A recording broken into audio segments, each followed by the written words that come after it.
again. This is going to be part 3 of my Need for Speed playthrough. This is the last of the videos that I recorded without the audio commentary, so after this I can get back to actually commenting on games as I'm actually playing them, which will be nice. At this point in time I haven't done a heck of a lot. In the last video I got to choose my car. Actually, I think that might have been the first one.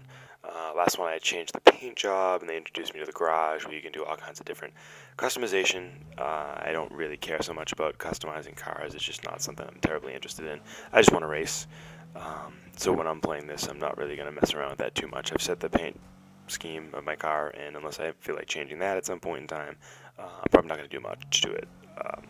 Now, I don't know too much about what else you can do in terms of like actual upgrades to make the car better, more powerful. If that kind of thing is in the game, I'm sure I will mess with that, but I'm not quite at that point in the game yet. I'm really just in like the tutorial stage. Everything at this point seems to be just giving me instructions on how the game works and all that stuff. So here's one of the things that's in here that I do like is there's a few different sets of collectibles, and that's something that I really enjoy in games. I know I mentioned this before. A lot of people don't. They think they're a waste of time, but I like them. I think they're fun. It's fun to go around like a very pretty game world such as this, especially if the game controls well, and just search for different types of collectibles. So I did a little bit of that in this video. I kind of just drove around looking for different types of collectibles. I know there's these urban spots, the type of landmark type things. I forget what they're called. There's also donut spots where you have to do donuts in a specific spot, and that that registers as a collectible. This is what I'm gonna come up to right here. But yeah, this is one of the things that I enjoy in racing games. It's one of the things I really liked about Need for Speed Most Wanted. You have all the cars to find, and you had it was signs or billboards or something along those lines or maybe it was gates. I get confused between that and Burnout Paradise, but I know they both had similar types of collectibles you could find. But that's one of the things that's been driving me to the racing genre in the last few years is if the game feels good and looks good, I could just drive around the game world and look for collectibles for an hour or 2 hours straight and enjoy myself. And I think that's one of the reasons why I enjoyed these games, even though I'm not a gearhead at all in real life. I really don't care about cars even a little bit. I've got a I've got a 13-year-old Nissan Altima with 130,000 miles on it. Basically, I'm going to drive it into the ground.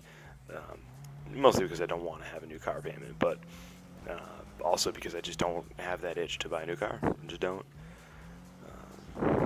But it was funny when I still obviously do a lot of gaming, and when I'm being given Christmas gifts from my family, a lot of times I'll ask for a few games for Christmas. It's always a good gift to get because it provides tons of hours of entertainment, and my mom has been buying me games since I was a kid, so she doesn't know anything about games, but she does have an idea of the types of things that I like and don't like, and the types of games that she's historically bought me. And I asked, not this year but last year for Christmas, I asked for I think it was one of the Forza games, might have been 5, and she ended up getting it for me. But she ordered it online, and when the game came in the mail, she looked at it and she was scared because she thought she bought the wrong thing. So she, she wrapped it and she gave it to me anyway. But she was terrified that it was going to be the wrong game and she was going to be embarrassed. And they saw it. I'm like, no, that's what I asked for.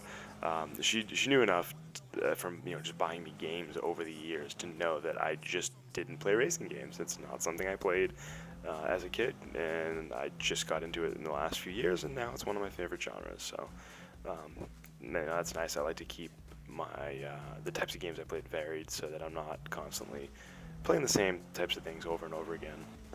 I do play just about everything. The only genres that I really don't get into are like RTS, real-time strategy I don't care for. First-person shooters I don't care for usually, but there are some exceptions to that. I actually played a ton of Destiny. I really enjoyed that. And I actually recently picked up Battlefront, and I'm playing that a bit too. So that's pretty fun. I haven't played much of the shooter game modes in that. I've been playing mostly Fighter Squadron, but it's fun. It's good enough. I don't really care for first-person shooters unless there's some other hook to it. And Battlefront being Star Wars, that's a good enough hook. With Destiny, it was more the design of the game and the style of the game is kind of an MMO, disguised as a shooter. It also helped that I really enjoyed the way Destiny felt and played. It's very different from like your Call of Duty franchise. I don't care for that. I think I tried one a few years back, hated it, and never played it again. And I also don't really play multiplayer. I'm just not good enough right out of the box in any of these games, and I don't feel like spending that much time getting good enough at a game to be able to beat people, so I just don't play multiplayer for the most part. I'll mess around with it here and there, usually to get trophies, because I am a trophy whore. But I generally don't play multiplayer. It's just not something I'm into. Speaking of being a trophy whore, one of the things that I want to do on my channel is I want to have a trophy-centric show. I'm going to do some Let's Plays. I'm going to try to do some other stuff too, assuming that I enjoy doing this. I'm having fun so far. I've been doing it for about a week. I definitely need to get some better equipment though. Specifically, I need a pop filter and a better mic. That should do for now. I don't really need much more than that, but that's something I do want to pick up soon, so that my audio will be higher quality.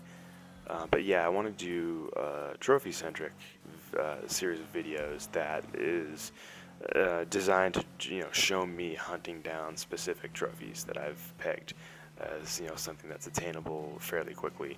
I mean, I'll have other ones in there too. I'll have assuming the series goes on, I'll have ones where I'm hunting like particularly difficult trophies, or ones where I'm hunting the platinum on something. I'll do that kind of stuff too. Right now, there's a couple of games. There's about 3 games where I am reasonably close to getting a platinum trophy. One of them is Fallout 4. Another one is Rocket League, although I've got quite a ways to go before I get all the items, but it's definitely at least something that I can see myself getting if I keep playing the game. And then the other one is actually Shovel Knight. I have most of the trophies in Shovel Knight. I'm just missing the No Death Run trophy and the time trophy. I think you have to beat it within 2 hours. Pretty sure those are the only 2 that I don't have yet. I may be missing a couple other ones that go with the No Death Run, but when I get that one, I'll get the other ones too. So, but yeah, that's something I enjoy, and it's a slightly different spin on your regular Let's Play, and it's not totally unique. I've definitely seen other YouTubers that have achievement hunting and trophy hunting videos, and that's fine. But it's something I like and something I enjoy, so I'm probably gonna put some time and effort into that. So back to the game that I am actually commenting on. At this point in time, I decided to just kind of take out on the highway and just go and see what the rest of the city looked like. I finally stopped getting so many annoying pop-up messages and felt like I could really drive around. I found a couple of collectible spots. It is definitely a very, very good-looking game. I'm looking forward to play more of it. And driving games, I really get into these. I'll play them a couple of times a year. I'll pick one up, just play the hell out of it. Maybe get the platinum trophy. If not, at least come close to getting the platinum trophy. And then I'll put it down. I'll play something else for a while, or I'll play other genres of games for a while. But I always come back to the driving games. Every once in a while, I feel like I need to play a driving game. I just want to play a driving game. I don't know why. I just not anyone in particular. I just want to play a driving game. I've gotten platinums in a few of them in the past few years. I've gotten, as I mentioned before, Need for Speed Most Wanted, and Burnout Paradise, which are similar games by the same developer. I also have the platinum in Drive Club, and I actually have 1,000 gamer score on Forza Horizon 1. I bought that game a couple of years after it came out, and I just loved it. It was so good. It really caught me by surprise. I bought it, real cheap. It wasn't one that I was super excited about, but it looked decent. I read good things about it. And then when I picked it up and played it, I just loved it. Like, everything clicked in that game. The control is fantastic. I loved the soundtrack. I loved the world. It was similar to Rivals, but imagine taking Rivals and putting a couple of urban areas into it. I just feel like it had more personality than Rivals does. So I basically did the equivalent of the Platinum Trophy in that game, as well as the other ones I mentioned. I also have Most Wanted for Vita that I kind of messed around with a bit, but I don't think I'm going to put enough time into that one to get the Platinum Trophy. I also have Forza Horizon 2. That one's a bit more difficult, though. You really, really have to spend an insane amount of time with the multiplayer if you want to get the platinum in that one. Excuse me, if you want to get the 1,000 gamer score in that one. So it's very unlikely I'm going to do that. But I did the next best thing, which is I get the 1,000 gamer score in the Fast and Furious standalone DLC that they released for that, which I believe I got for free when they released it. I think it was free for a few days when the movie came out. And I downloaded that, and I played through that. That's a really, really easy 1,000 gamer score. If any of you are interested in that type of thing, it's very, very easy.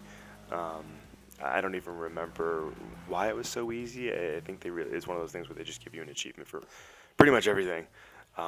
So anyway, that's the end of my video here. So now I can get back to actually playing the game. So I will see you in the next video.